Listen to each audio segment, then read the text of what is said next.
ইফতার সামনে রেখে ছোট্ট একটি দোয়া 11 বার পড়ুন, সকল গুনাহ আল্লাহ ক্ষমা করে দিবেন। মনে রাখবেন, ইফতারের পূর্ব মুহূর্তে আমরা অনেকেই সময়টাকে নষ্ট করে ফেলি। ইফতারের পূর্বে আপনার সময়টাকে নষ্ট করবেন না।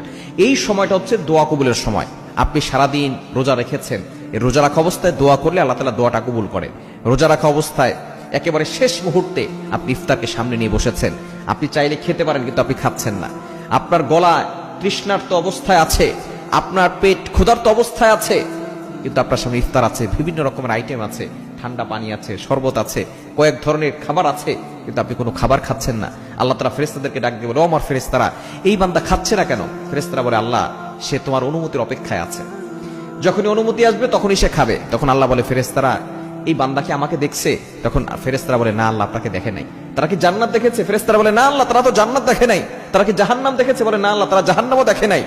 তখন আল্লাহ পাক রব্বুল আলামিন ফেরেশতাদেরকে ডাক দিয়ে বলে, ও আমার ফেরেশতারা, যে সকল বান্দারা আমি আল্লাহকে খুশি করার জন্য তারা না খেয়ে আছে, ক্ষুধার্ত পেট নিয়ে খাবার সামনে নিয়ে বসে আছে, এই ব্যক্তি এখন যেই দোয়া করবে আমি আল্লাহ তাআলা সেই দোয়াটাই কবুল করে নিব।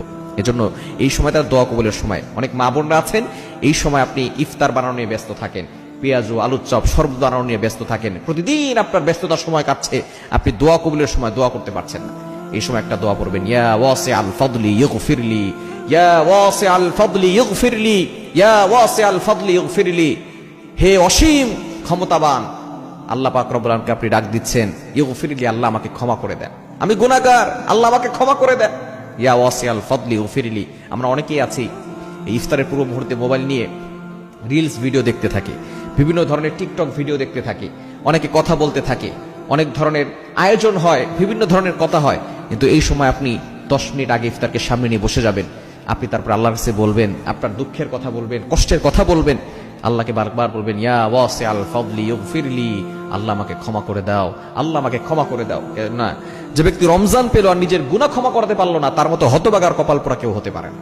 এজন্য আসুন আমরা ইফতারের পূর্বে এই ছোট্ট দোয়াটা বেশি বেশি পড়ব, সর্বনিম্ন 11 বার পরে আল্লাহর কাছে দোয়া করব, ইয়া ওয়াসিআল ফাদলি ইগফিরলি। পড়া যাবে তো ইনশাআল্লাহ। আল্লাহ তাআলা সকলকে আমল করার তৌফিক দান করেন।